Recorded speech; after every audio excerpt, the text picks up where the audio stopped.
Rainy days meant staying inside. Staying inside meant exploring the house. Max's house was old and creaky. It was full of secrets. The best secrets were in the basement. Max's parents never went down there. Too much dust, his mom would say. But I loved the dust. Dust meant adventure. One rainy afternoon, Max decided to explore. He crept down the basement stairs. Cobwebs brushed his face. The air smelled like old books and something else. Something exciting. At the back of the basement, hidden under an old sheet, was something amazing. A big metal ball. It had a single button. It glowed with a strange light. I knew right away. This was no ordinary ball. This was a time machine.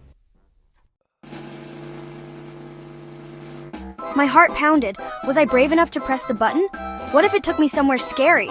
Max thought about all the adventures he had read about in his books. Dinosaurs, pyramids, maybe even aliens. He took a deep breath. This was his chance to be a real explorer, to see things no one had ever seen before. With a determined grin, I reached out and pressed the button. The world dissolved into a blur of colors.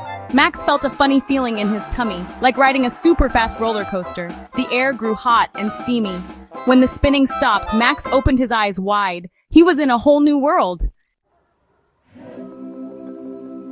Giant ferns towered overhead. The air buzzed with strange insects. And the sounds!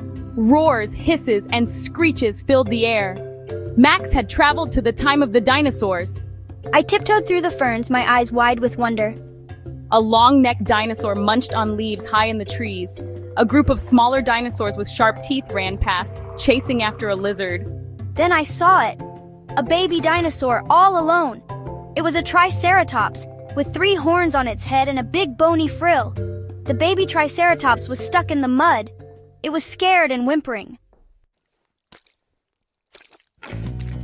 Max knew he had to help. Carefully, he got closer. The baby Triceratops struggled to free itself, but the mud held it tight. Max looked around for something to use. Then I saw a fallen branch. I wedged the branch under the baby dinosaur's belly and pushed with all my might. The branch creaked and groaned, but slowly the baby Triceratops started to move. With one last heave, Max pushed it free.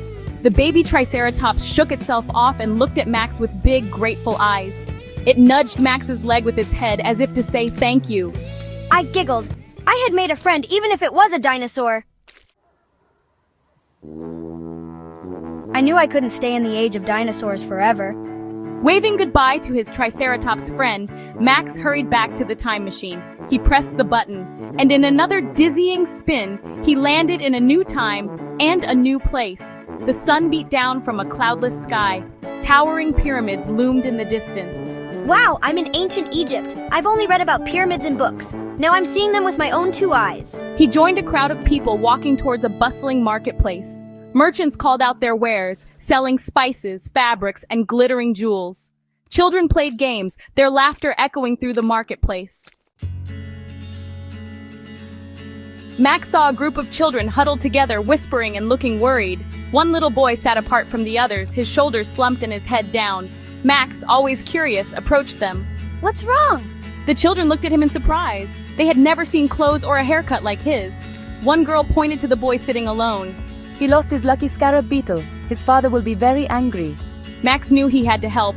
He looked around the bustling marketplace, his eyes scanning the ground. Suddenly, something shimmered under a vendor's table. It was the scarab beetle. Max picked up the beetle and returned it to the boy, who beamed with relief. His friends cheered. To thank you, please take this small clay pyramid. Max knew he would always treasure it.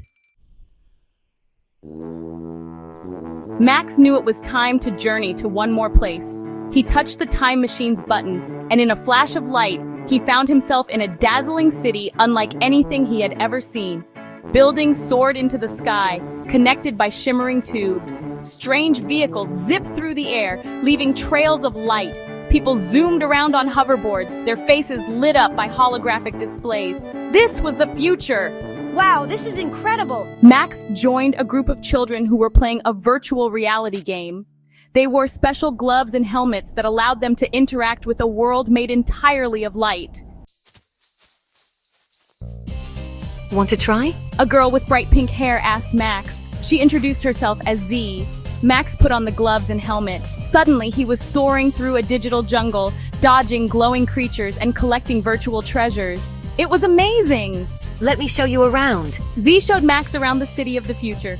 They raced on hoverboards, visited a park where robots played music, and even took a quick trip to the moon. Max had never seen so many amazing things. In the future, we care about the environment. We use renewable energy and recycle everything. Max thought about how cool it was to see a future where people were working to make the world a better place. As much fun as he was having, Max knew it was time to go home. He hugged Z goodbye, promising to visit again soon. He stepped back into the time machine and pressed the button one last time. The familiar feeling of spinning returned, and then, just as suddenly, he was back in his dusty old basement. The time machine hummed quietly. Max put the sheet back over it, hiding his incredible secret.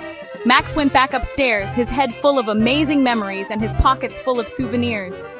He couldn't wait to tell his friends about his adventures, but he knew some secrets were too big to share. For now, he would keep them close to his heart, along with the knowledge that anytime he wanted, he could return to the magic of time travel. The adventures were far from over.